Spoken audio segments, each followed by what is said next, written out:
There, Doc. Testing. Hey, I can hear you. Hey, sweet. Okay, cool. Yeah, for some reason the desktop version of Discord doesn't want to work, but the website does. Well, welcome to Discord and welcome to the family, welcome to the community. Thank you. Happy to be here. Thank you for having me, by the way, and thank you for streaming Archeage today. I know it was a bit short notice, but we wanted to have someone cool and someone awesome drop by and hang out on our official channel while everyone else is working, because everybody's crazy here right now, just running around. And I have a little bit of time because I should be streaming right now, and I'm not. So.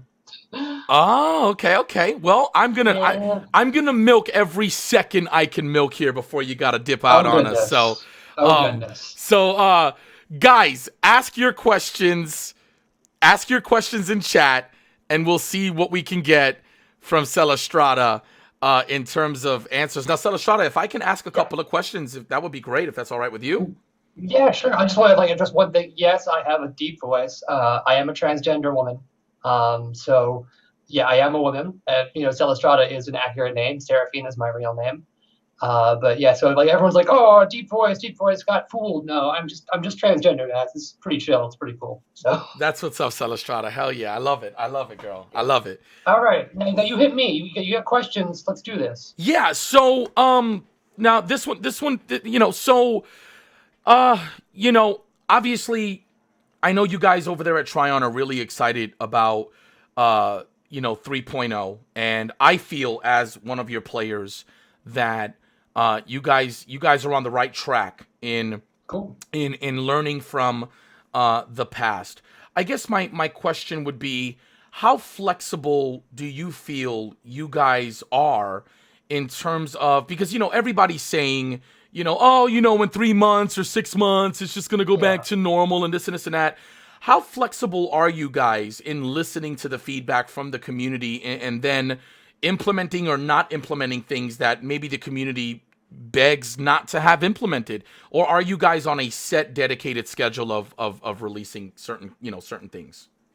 We are definitely not on a set dedicated schedule. Easily. We are definitely pretty flexible, and we're definitely taking community feedback into consideration. The other part of that is we're going to be also taking our own data on the economy and what we're doing and how people are playing in the game, and using that to determine if things are going to come back and when they're going to come back.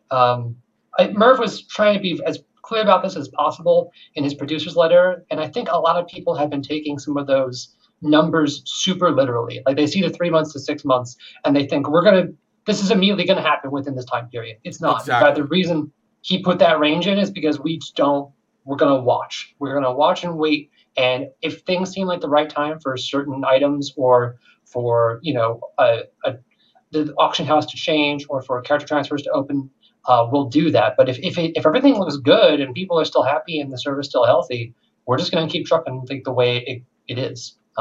That's amazing. That's the goal. That's what we want to watch and be as reactive to what the game is doing, and not a set timeline of just, this will happen after 3 months. That's not how we're doing things this time. I love it. Yeah, I love the more flexible approach that you guys are. I think I'm caught up. I think I've watched all of your VODs for the Archeage streams because I wanted to be caught up myself, obviously. And I really like the fact that the tone that you guys are conveying. And I want to make something abundantly clear to everybody in the channel. I'm not sponsored for this segment. I'm not being paid. I'm not being compensated. This is a gamer, aka a streamer, speaking to someone who represents Trion. So this is as organic as you're gonna get. All right.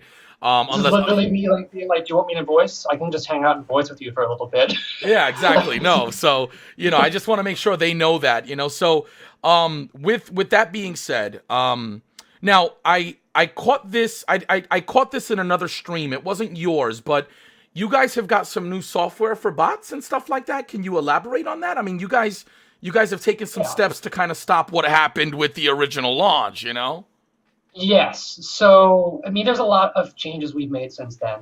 And part of that is a major change to the way we handle security within the game. Obviously, we don't have Hack Shield anymore. We have moved over to an in-house solution. And by the way, hi to everyone on the...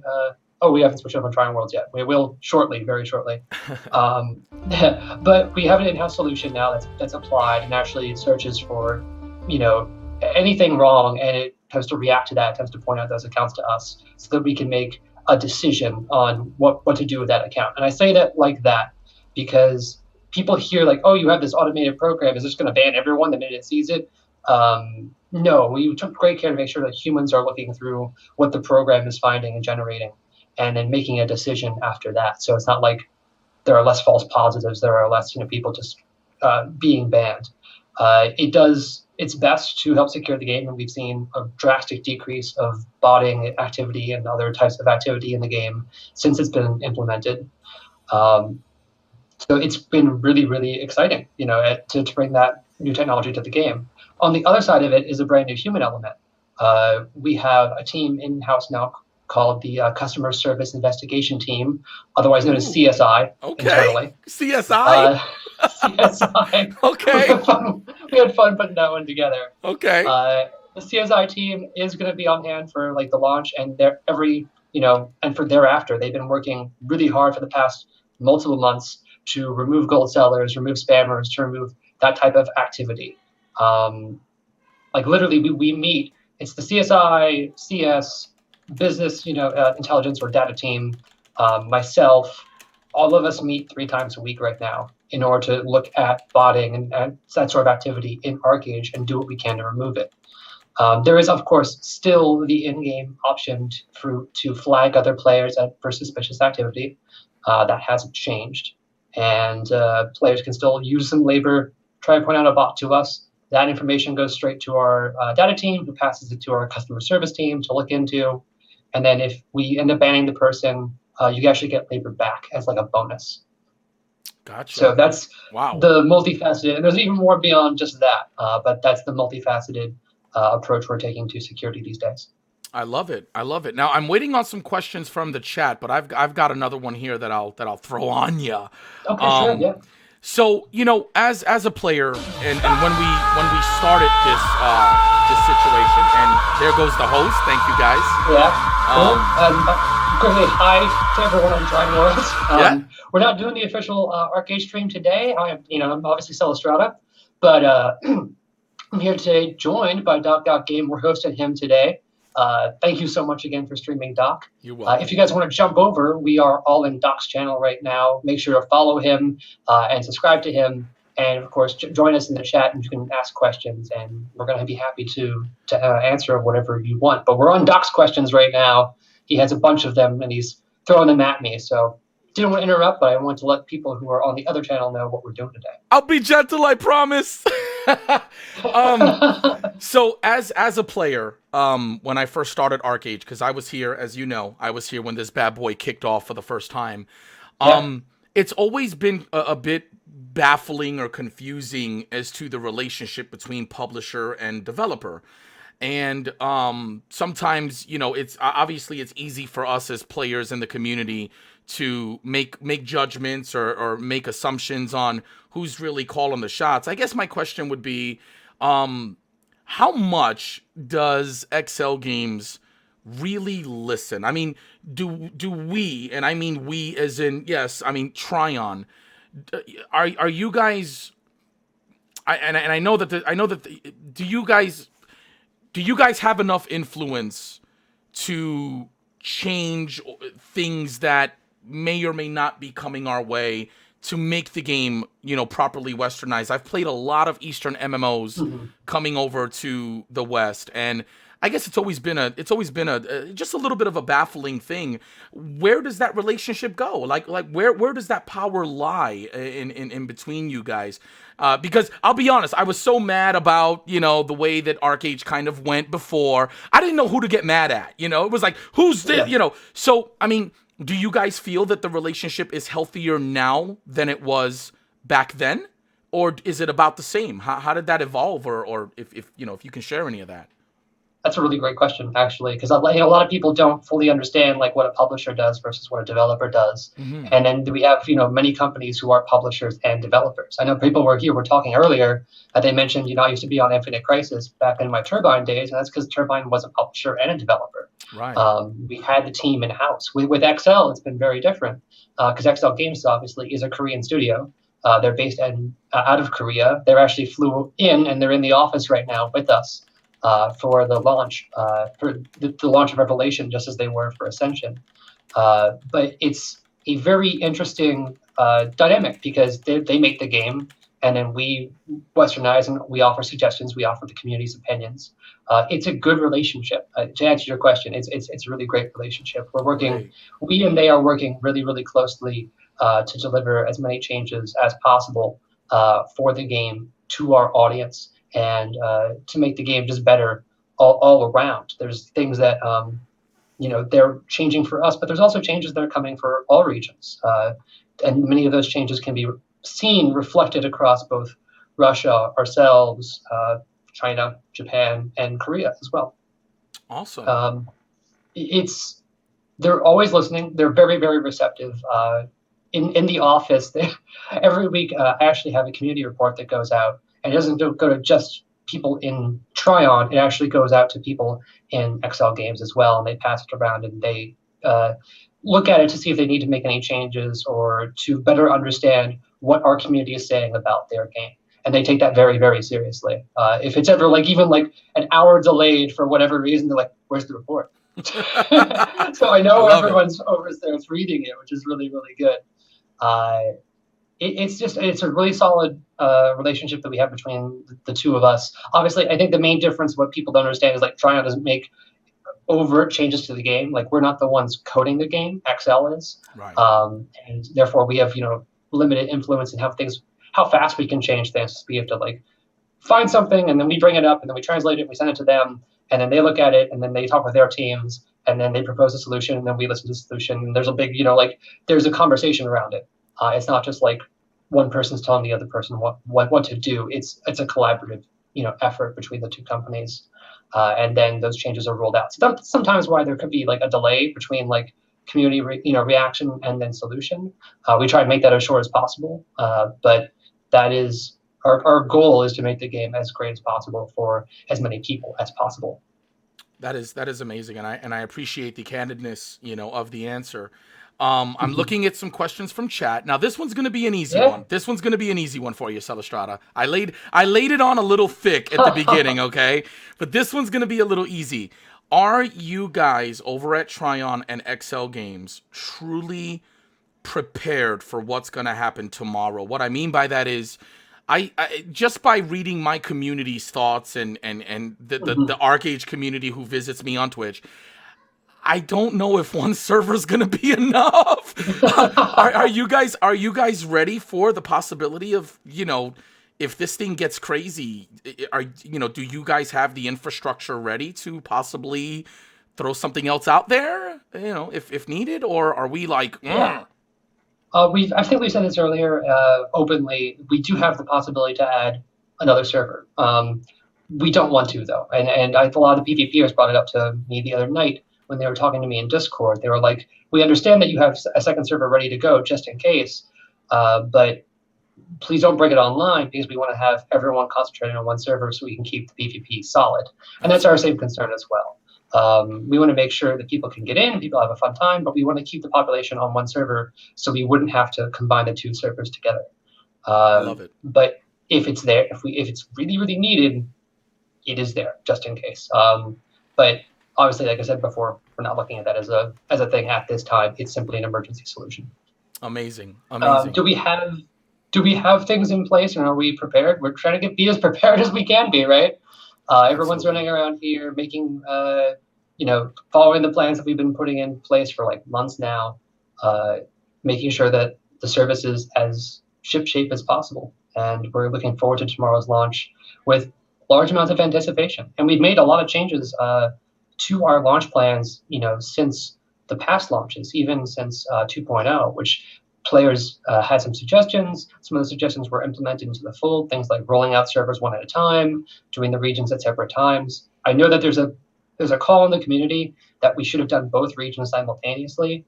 We have tried that. Honestly, it does not provide a great experience for both regions. We'd rather make sure that it's timed appropriately for each region. That way, people in Europe can actually play the game and have the game launch at a great time for them. And then people in North America and those who connect to North America are connecting to a solid, time period as well. And plus, it also spreads out logins over a large amount of time. There's a lot of good things that come from that solution. And there are other changes we made to the plan in the back end to help improve stability. Now, will there be queues? A lot of people keep asking me that. Yes, most likely there will be queues. That's I knew that inevitable. one. I didn't. That wasn't. I'll be honest with you. That wasn't a question for me. To me, That's not a question. To me, it was a matter of, am I waiting 30 minutes or 2 hours because it's day one? And for me, queues are a good thing. That's good. Yes, yeah. Let there be queues on day one because that means that there are so many people trying to play it. So I'm okay with the queues. I don't really expect to get much gameplay day one. That's just been my experience with MMOs. Is that's just the way it is. So I'm happy. Yeah. I welcome the queues. So let me just take a look at chat here and see. And when you have to go, Celestrata, please just let me know. No worries at all. Obviously, we got plenty of time. All right, awesome. I know you guys are busy. Now, one thing that I liked that you guys did was the Apex idea. Now, I don't know if you guys came out and said this, but it was very reminiscent of EVE Online and the plexing, right? Mm-hmm. So one thing that EVE Online does that I think would be really great for the longevity of Archeage. Now, I'm just going to put this one in your lap. This is a suggestion. Yeah. And you're going to have to run with this to Merv, and he'll probably come and kick my butt. But I think it would be great if you guys... I don't know how you would do it, but I think it would be great if you teamed up with members of the community and had something of a council, people that could speak for the community and really give you that in the mud. We're in the trenches. We're digging this dirt every day. What do you think about that? Now, this is more of just an opinion piece because I know you can't answer this, on behalf of Trion, but I just think something like this could would be pretty cool for you guys. So it's not the first time that's been proposed, obviously. It's not the first time we've even considered it. And it's not the first time I have run something like that. I think people who remember me from the Infinite Crisis days and the Lord of the Rings Online days remember that both of those games featured player councils. And Infinite Crisis was run by myself. Lord of the Rings Online was run by Rick Sapiens Heaton, but I worked with him to help. We worked together to help put that together for our community, and both of them were really very exciting, very solid endeavors, and we really like working with the community in that way. I like working with the community in that way. So yeah, we have considered it for Archeage, and I guess it's been like a back and forth thing because we're always wondering, is it appropriate for a game like Archeage? And they make it work in EVE because our largest concern is, would people get too partisan with their nations, with their guilds, right, with even their servers, and asking for changes that are only beneficial to them and no one else? And that the goal of this, if it would ever be put together, would be to get changes from the community and suggestions from the community that are beneficial for everybody, right, or for as many people as possible. It's still something we talk about once in a while. There's no plans around it right now. But certainly, it's something that we've kept in mind. That's awesome. Yeah. That is good. I like that. So let me grab a. I welcome the cues, says Brass. How you doing? Hey, boss. So I know you can't. I know you probably can't give me specifics, but I really like. I love it when a developer or a publisher. Okay, I don't care. Mm-hmm. I love it when you guys. It's always great when you guys get involved in the game with us via events and things like that. Are there more plans for that in the future with Archeage? You guys jumping in and doing some special stuff with us or for us? I'm trying to remember. I don't remember when it was, but I do remember you guys got involved.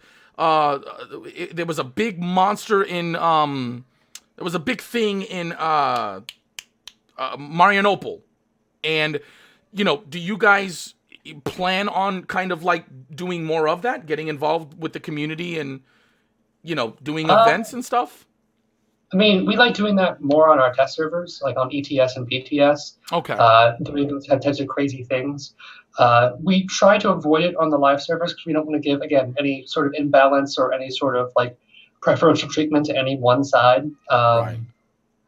We do want to do events, and we have just recently. I'm not sure if you heard, but we just did a massive PvP tournament for both North America and Europe called Blood in the Sand, in which we ran it on the ETS server separately. We like events like that because it allows us to give rewards to players in the live game without impacting the live servers in any sort of way, and we were able to control event variables much more closely. For Blood in the Sand, everyone got custom armor. They got to customize their characters. They got even team outfits, and they played in a custom arena, which was a modified castle that Crowlin actually built out of everything, all the assets within the game. And anyone could actually redo what we did if they want to actually host battles in their own personal castles. But that's sort of like the direction we're going right now. But we still have in-game events. We still have the limited time events almost monthly. We're reaching the holiday season, and that means the Winter Maiden Festival is going to be coming up very, very soon. But that's more of the direction we're going with events right now. Awesome. Thank you for that. The next question would be, how do you guys, and by the way, guys, if you have any questions, please, I'm reading them. I am reading them, and what I'm doing is I'm consolidating as many of your questions into as little questions as possible. So that's what I'm doing. If I'm not doing you justice, please let me know. This was spur of the moment. She was like, I can come on comms. I can come and talk to you. And I was like, yeah. So my next question would be, it's been widely debated in the Archeage community regarding the whole patron situation and the subscription and the cash shop and things like this. And I know I can speak for myself in that I'm very happy that you guys are making steps. Give me your damn bits in my face, dog. You guys are taking steps to make sure that we get as clean an experience as we possibly can. Is Trion happy with where things are right now with the cash shop in 3.0? Do you feel like we're at a good place, or are you guys considering any labor changes or adjustments to how that works for patrons versus non-patrons? But overall, how happy are you guys with the changes that you've made? How happy are you with the way that this game functions monetarily? First of all, I just saw the Katy Perry thing pop up in the corner, and that is an image that will be put into my mind. I'm sorry. For a very long time. I'm sorry. My viewers can buy gifts. Sorry. They can buy gifts and with their I'll explain it to you one day off stream. That's awesome. I love it. Are we happy with it? Yeah. I mean, obviously we're happy with it. We made all these changes, right? True. Those were a lot of source between both teams. Again, like as I said before, it's a collaborative effort between the two teams, and we came to that, and we are really happy with where the First Start marketplace is right now. And of course, we'll continue to watch, as I said before, with how the servers are going and how the server economies are moving. And there could be changes. As we said before, like items will come back. Items could or will come back. There are obviously some items that are going to remain off the table. Obviously, an item that's a good example of this is the workers' compensation, the labor potions, moving, to loyalty only, and that makes them a time-gated item, no longer a credit-gated item, and then moving the only credit option to the monthly stipend, which gives you one workers' compensation per day. That sets everyone to almost, the same maximum if they choose to spend their loyalty and credits in the same way, and that was really important for us. So we are really, really liking the changes, and we are really excited to bring them to everyone in the community. Awesome. Thank you. My next question would be, Celestrata, what advice would you have for someone who's never jumped into Archeage that is gonna jump in tomorrow for 3.0 for the very first time? Once they get in game, do you have any suggestions or advice for new people? That's a big question. I'm sorry, I had to do it.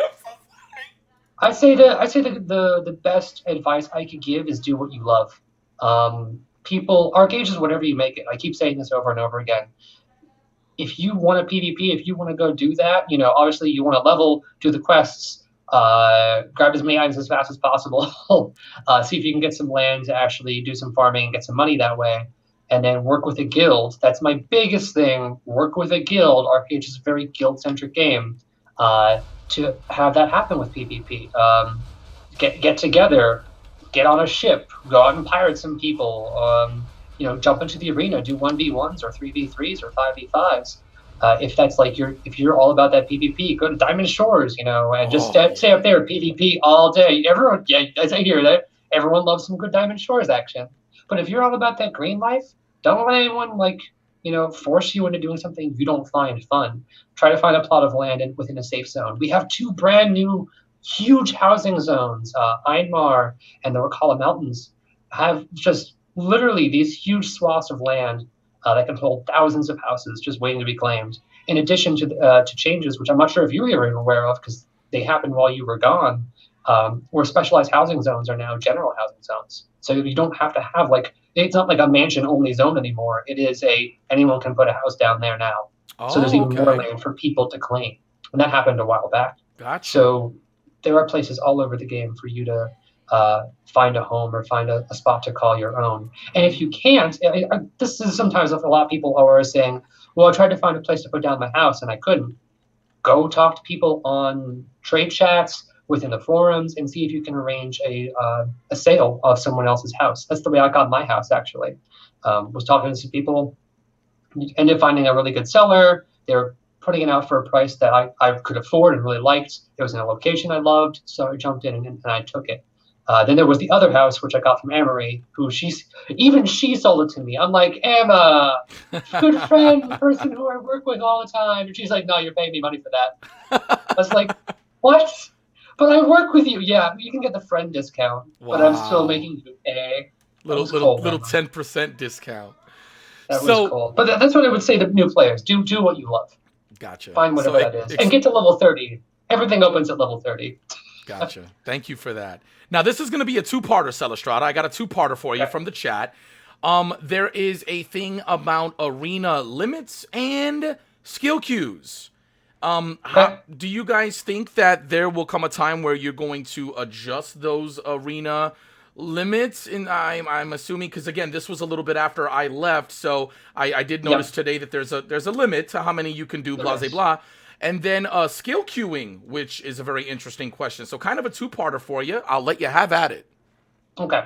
So with the arena limits, now just to remind people, the reason the arena limits went in the first place was to help encourage people to not just always do 1v1s for gains, to also get outside into area PvP in the various events, in Diamond Shores, and just basically get back out into the open world and help revitalize open world PvP. Obviously, a lot of our PvP community had a lot of very strong opinions about that, all of which have been talked about very highly in the team. We want to keep looking at it. It is something that still comes up in the community, and we always keep discussing that with the team, even to this day. There are no specific changes around it yet. Could there be in the future? Sure. Everything is in the game is subject to change, and again, we want to make it the best experience possible.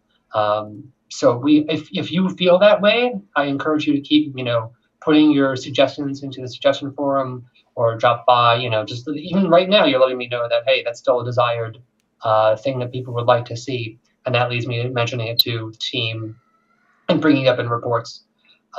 So thank you, to whoever called that out. I'm not sure who, but thank you very much. Skill queue. Skill queue is definitely in the game still. Now, is your question are we going to add skill queue or are we going to change skill queue? Are we gonna add them? I'm assuming they're not in yet from the question that I saw, or no, it's in. It's definitely in. Yeah. Okay. Skill queue is in the game right now. I think possibly the question is, would it be removed or changed? Because I know some people who are connecting to, for example, the North American server from the Oceanic region aren't having perhaps the best experience. To that, we have suggested, and the development team is looking into building a toggle so that you could turn a skill queue on and off for certain skills, such as Endless Arrows, Rapid Strikes, Monostars, and Triple Strike. I was trying to think there. I was like, I know there's 4. What's the 4th? Triple Strike. So it's something that's not coming right now. It's not coming with 3.0, but it is something we're looking at for the future and is still on the table. But I know some people are really, really into, I'm not having a great experience. Can you please change this with skill queue? but so many more people, like the vast majority of Archeage, is having a great experience, and we don't want to take that experience away from them. Absolutely. No, absolutely. So we've gotten a lot of information, guys. This will be highlighted so that if you want to come back and watch the VOD, you'll be able to do that. So don't worry about that. We've got Celestrata here answering questions. Now, Celestrata, the biggest question I'm getting from a lot of people is these packs. Apparently, people are having trouble redeeming the packs. The founder. Yeah, what's going on with that? Just made a change. We just made a change. So sending out the codes and having people redeem them now cannot work. And it can't work because the items that you would get out of that pack are in Revelation. So they can't be sent to you because they don't exist yet in the game, and they will exist tomorrow. So what we've done temporarily is we've set the website to rejecting those codes so it doesn't consume them and it doesn't get itself into a state where it can't give you the items. It will say in red, code is invalid. Your code is not invalid. Your code is fine. We posted about this on the forums, on our social media. We put it on the website too, in the article about this. We're trying to get the word out right now. So please, if you get that message, don't worry. Your code is absolutely fine. You'll be able to use it after 3:30 a.m. Universal Time, UTC. So tomorrow, when you log in, you can use your code after that. Hold on, Lana. Now, if you already redeemed... I'm sorry, Celestrata. My daughter is my 5-year-old. She's so cute. Lana, every time I see her. Lana, so Daddy's still working, okay? Give me a minute, okay? Okay, I'm on an official interview with Celestrata, okay? All right, I love you, baby. Aww. All right, baby. All right, Celestrata. Sorry about that. No, she's adorable. She's just so adorable. I'm always going to say, finally, if you've already redeemed your code, don't worry about it. The system will deliver you your items tomorrow after they're available in Revelation. It will keep trying, so keep an eye out for them in your inbox if you put them on a legacy character. There you go. There you go, guys. So your codes are not invalid. Close my door. How you doing, puppy? Close my door. Not now. Close my door first, and I'll come see you in a minute. I promise. Close my door. Yeah, Daddy's talking with big people. So come on, guys. Give me some questions. Give me some questions to ask. Oh, here we go. This is a good one. I like it. How will they make other races relevant in contrast or comparison to the Warborn and the Dwarves at this point? Or are they relevant in Trion's mind? How do you guys feel about the other races? Because I mean, Warborn and Dwarf. What are your thoughts? I mean, we think that they're very, very relevant, but they definitely have their ups and downs. They have things that are specific to them. I think a lot of people are pointing towards, if they're asking that question, then it's probably around the fact that Warborns and Dwarves can transform into a different form, which I should point out is a limited time form. After you come out of it, if you spend your entire time in it, you'll come out in a dazed state. So you want to be very careful with that in PvP. And then each of those forms, the Ravager and the Juggernaut, have specific uses. Juggernaut is more of a range character. Ravager is more of a melee-focused transformation. Now, with the experience that they get out of the main storylines, I know people had concerns around that. That is an intentional design decision, and that's for the legacy servers and for people playing there outside of the Fresh Start servers. So that way they can make Warborn and Dwarven characters and get into the action in an environment where they're surrounded by level 55s or level 50s. That it doesn't put them on a disadvantage if they're trying a new character or someone's rolling an alt character. But we know people have concerns with that for the Fresh Start. But it's an advantage that lasts very temporarily. People will level up as fast as they can in that state, and eventually everyone will hit the eventual cap of 55, putting people on effectively the same experience track. So it's an ephemeral advantage that dissipates shortly after the server is live. And we have gotten feedback on that, but it is an intentional design decision that we're going to stick with from March. Gotcha. Okay. The next question would be, with everybody going over to the Fresh Start server, I mean, this is heaven to so many people, and I know that there are multiple guilds that are going to be coming on over to Fresh Start. Is Trion /XL Games concerned about the lifespan of the legacy servers? And is there anything being considered to attract people to those legacy servers, or are you going to let the natural state of things just occur and people land where they land? I think natural state of things right now, people are migrating between all of the servers and legacy pretty well. We're really happy with the numbers and the way populations are shaping up. We are keeping an eye on some servers, obviously, and we will continue to do so. But basically it's whatever the person wants. If a person's really, really, really invested in one of those legacy servers, then they're going to play there. They're probably not going to roll on fresh start, or if they are, they're going to roll for a little bit and then be like, okay, I had my fun, and then they'll move back to their main character because that's where they've invested all of their time and effort. And if they bring friends into the server, people are going to want to play with their friends. And that's easily the greatest attractor to any server on an MMO. It's, hey, where are you rolling? I'll roll with you. So if a person's not rolling in Fresh Start, they're probably not going to join on Fresh Start. They're going to go over and visit their friends on an established server. So we're good about that. That just happened naturally, and people can transfer around to their legacy servers as they wish. Obviously, server transfers will not be open for Fresh Start at first, but they will at some point down the road if the server needs it for its health. Understood. I know people, actually, I can even, just to chain into that, another question we get very frequently is, well, what do you mean you're going to open up the Fresh Start server for, character transfers? Why would you let, elder characters come onto the server at any point? We would like to stay separated off into our own little place. And that is a sentiment we all completely understand. And that's a sentiment we actually tried to do the first time around with Morpheus and Rangora, our first Fresh Start servers. And we found that there's an eventual point where players need to be able to transfer through the system and move across servers, because then the server otherwise becomes too static and it begins to, the economy begins to wither a little bit. Players by the end, I think no one remembers this, but players were begging us and requesting in the forums again and again and again, open character transfers, open character transfers. It's time, guys, right? And now that we've been through it once, we're watching for those signs again. And when we begin to see them, we will do that. But that comes down to, how does the server do? Yeah. How is the server acting? And we keep coming back to that statement over and over again because it's so important. You cannot time these things. You need to watch to see what the server itself is doing.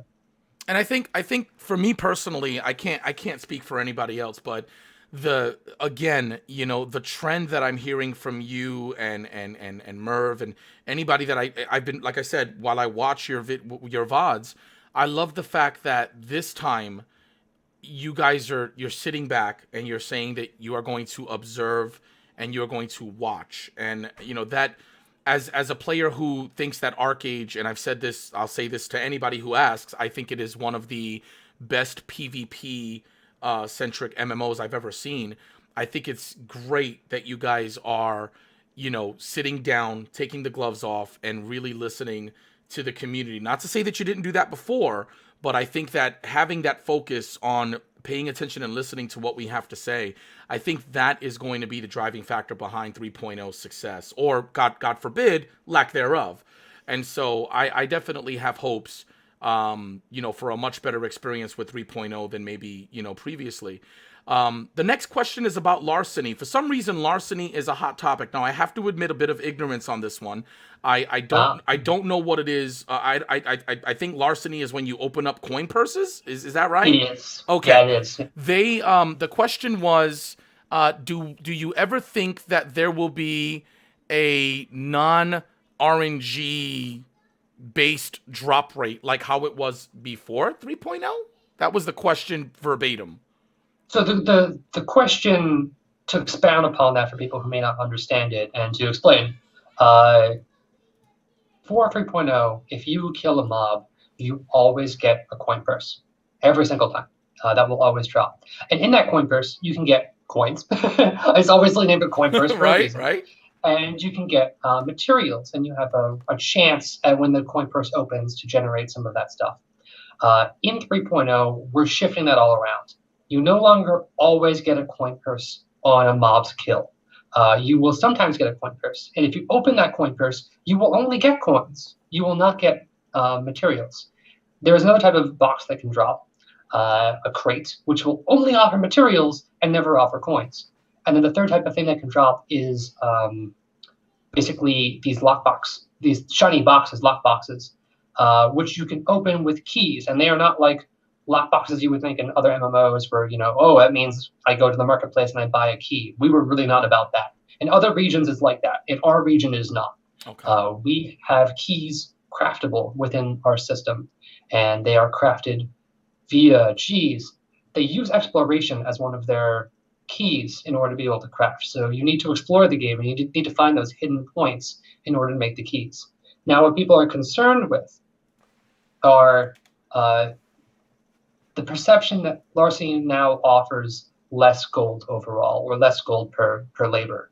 The important reason why we did the shift is to allow players to choose how they spend their labor. If they need more money, they can spend their labor on coin purses. If they need more materials, they can choose to spend their labor on the crates to get materials. But there's a worry that these aren't paying out as well as they used to. Now, across the game, gold has dipped. We're trying to remove as many gold sources as possible to help balance inflation in the economy. So that means the value of, in their minds, of Larceny may have dipped as well. I would really encourage people to wait and actually play on this new server and to this new patch and give it some time for the economy to shake out. A lot of things are changing. Trade packs are changing. Vocation badges are changing. Farms are changing. And it's going to massively shift value perceptions of many items in the economy. So even if Larceny dips, that could still be way better, right, in this new world. And it still may have as much buying power as it did before. We don't know yet. We haven't seen how players take these grand strategies. Because even as we have our best perception of it, we have our best guess of how people are going to act. But as we all know, communities, as any dungeon master knows, players are tricksy. Players find amazing changes and strategies throughout the game, just as they did for Ascension, just as they are doing in the many months leading up. People will find brand new ways to make money in the best way possible, and they'll pursue those new avenues. That could be Larceny for all we know at this point. So it's the reason we haven't changed it. Now, there is a worry that we've somehow decreased the drop rates from the other regions, and that North America and Europe is running at a lower drop rate table. It's not. It's running at the same tables that everyone else is, and we actually had one of the designers check it and compare them, and he actually said ours is slightly better, not by a lot, okay, but by a very small amount. Okay. So in the very least, it's equal to other regions. I think that's really important to know. But no, there is, beyond all of that, there is money that still drops off of creatures or any mob in the game just outside of a purse. So even as you kill creatures, you're always guaranteed to get a little bit of coin out of it without spending labor at all. And I think people need to also take that into account as well. Because before, the only way to get money off of Larceny was to open purses. Right. And that meant spending labor. You don't have to do that anymore, right? You can actually just get money without spending labor at all. Gotcha. So there's a lot of changes there. Okay. Now, Celestrata, again, please forgive my ignorance on this because I'm catching up myself. But one of the questions up above, I'm going to rephrase it a little bit to sound a little less hostile, was what happened that prevented information on what was in the starter packs coming out a little sooner than it did? Do we yet know what's coming out with these packs or not yet? Again, forgive me. We do. Okay. As of today, it went into our patch notes, and that was just getting the patch notes all set up. Gotcha. We were trying to be as accurate as possible with the brand new packs that we were putting together, and we wanted to add them to the patch notes, and we got them put together today. Okay, so that's all. That's all out. It's available. Yeah, and I should also point out for our international users, the other part of this, importing patch notes in English is that we're getting our patch notes translated for the second time ever. Our patch notes are about to hit 50,000 words. Wow. They are our longest patch notes ever. It is under the eyes of NaNoWriMo. We have written a novel in patch notes. So there's a lot of things changing, and a lot of that is in the marketplace section. And as of today, people can look through and see everything we've been talking about in voice with these packs and see it all in writing. So it's been available via live streams. It's been available through different posts on the dev forums, and as of today, it's now fully available in writing in the patch notes. Gotcha. Okay. Here's one. Let me see. Well, here's an interesting. I'd love your take on this. I don't know how much you can speak for this, but if Trion made this, if Trion made this game a monthly subscription and then had a cosmetic cash shop, people would love it. It'd be one of the best games out there. Have you guys considered that? Have you considered alternate monetary models? Or, I mean, I guess I'll leave it there. Has that ever been considered? I guess. Everything that the community posts and suggests is always considered. That being said, Archeage is built to be a free-to-play title that's supported with a marketplace, a cash shop. We do this because we want to release these giant, expansion-like things like Revelation for free. All of our updates are free. We get these massive sweeping changes, brand new races, things that other games would require you to pay for, and then pay a subscription to or lose access to. We don't. So we believe that is ultimately more beneficial for players. And it's just the way the game is built across all regions of no matter where you play Archeage, it's always a free-to-play title. So yeah, we've listened, we've heard those suggestions, but it's just not how the game is built these days. Gotcha. Thank you, Celestrata. I wasn't expecting such a on-point reply. You were ready for that one. All right. I'm not doing my job. I'm supposed. No. This is great. No.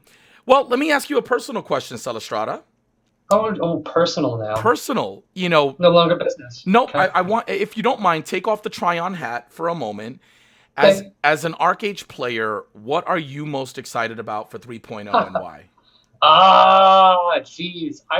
I've been waiting for the Warborn for a very, very, very long time.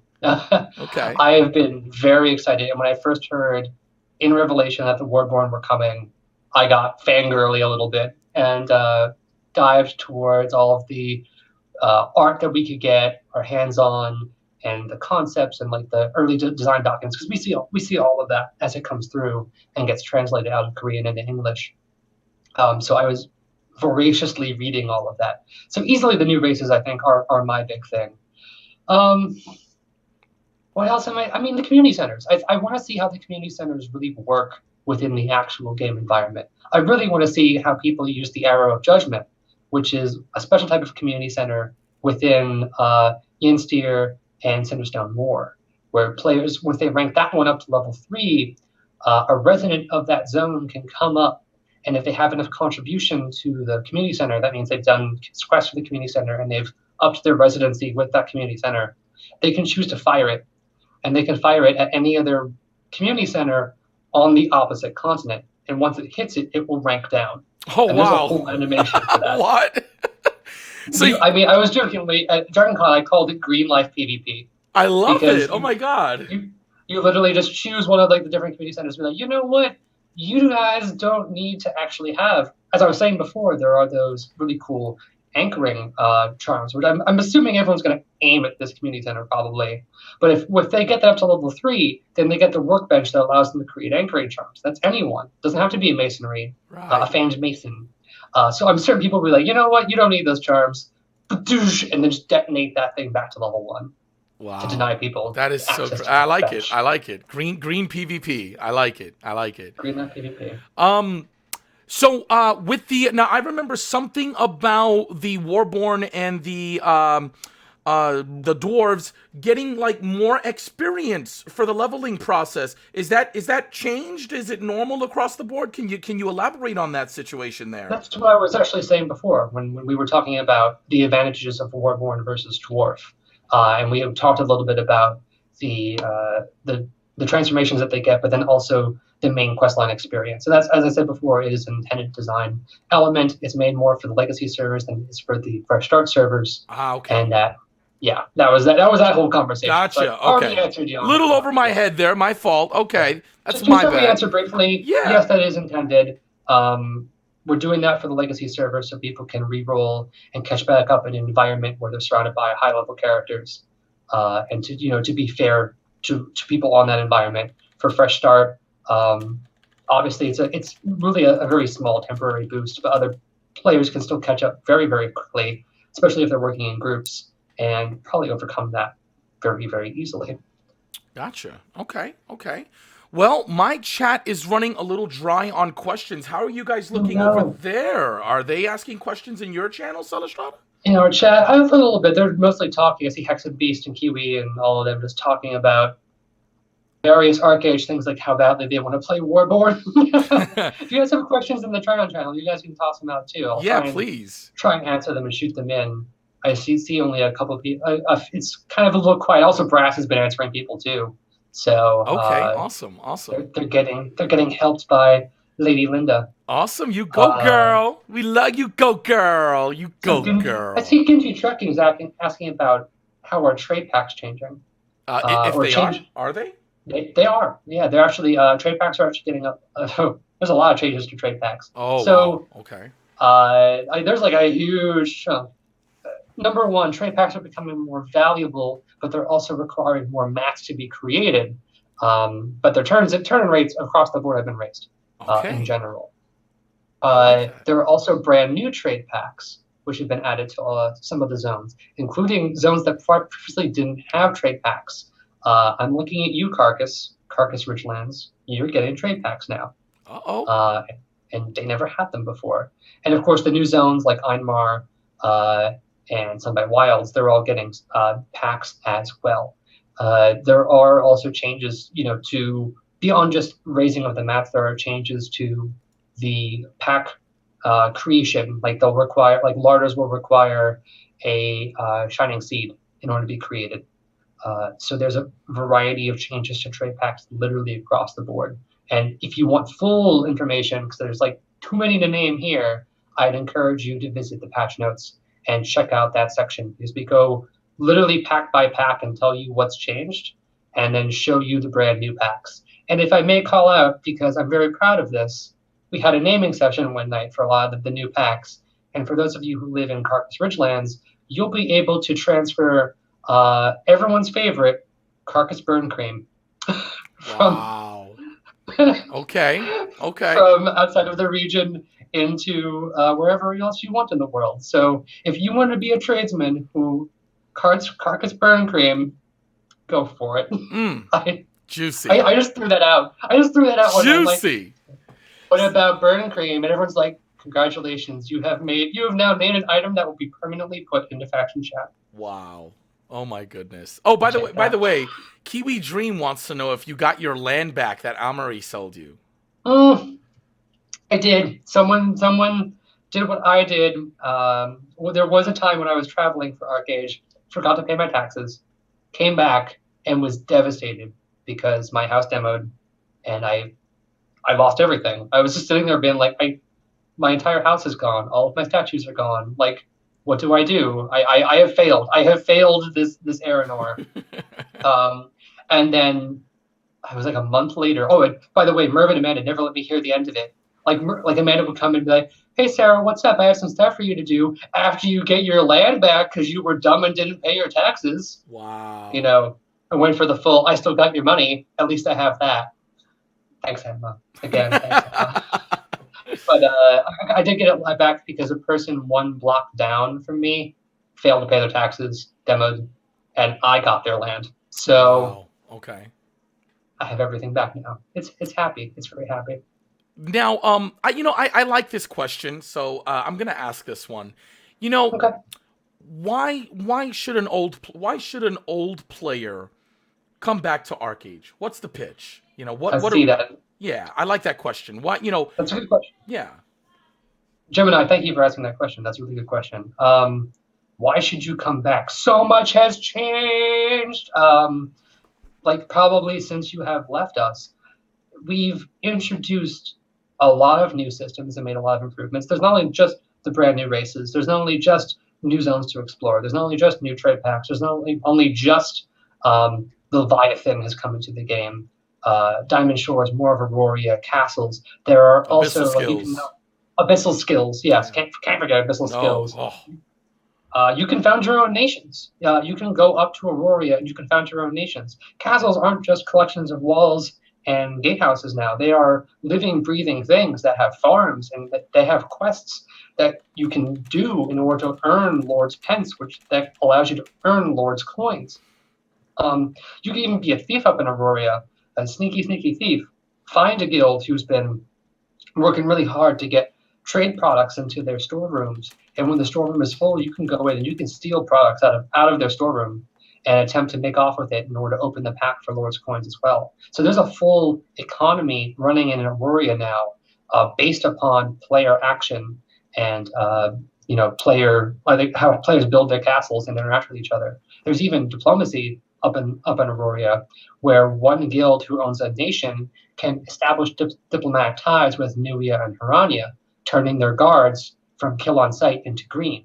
But those treaties have to be approved by the sitting ruling council of Nubia and Harania, who are also all players.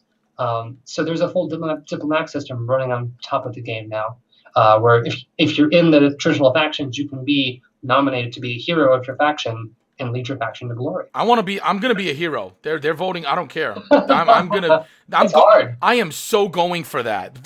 It's hard. The thing I love about Archeage is there are so many systems in place, and you're adding more than I even knew existed. So I love it, and I appreciate it. I really do.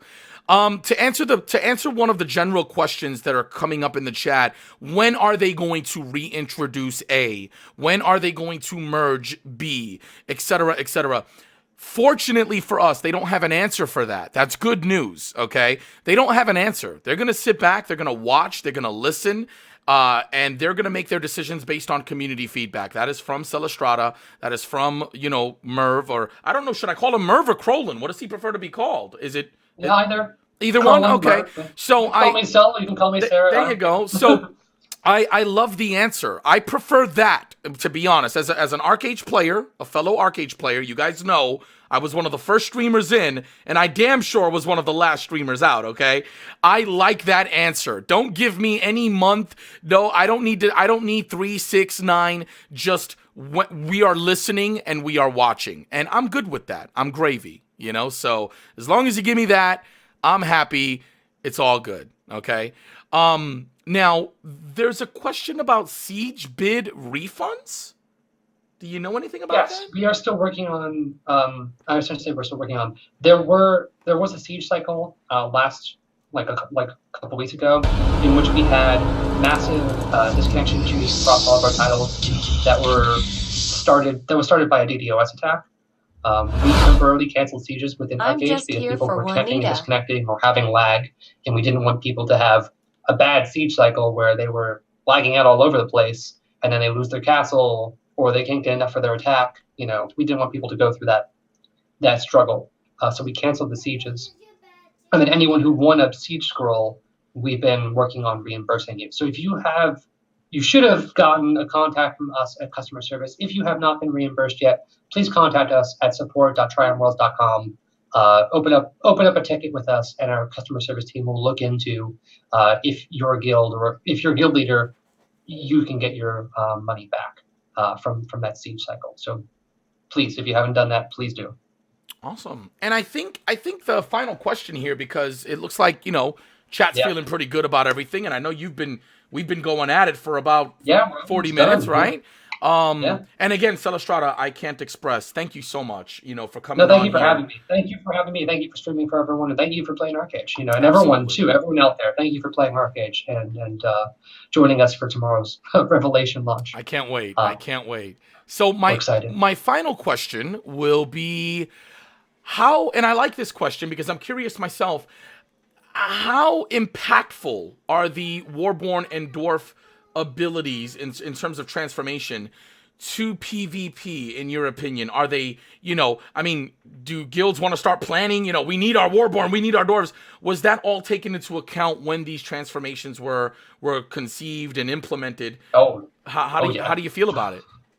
I feel excited because I want to see people form battalions of Ravagers or something like that to go after people. I think that these are very good abilities, and I am excited to see how they change PvP within the game. I don't think that they're necessarily OP.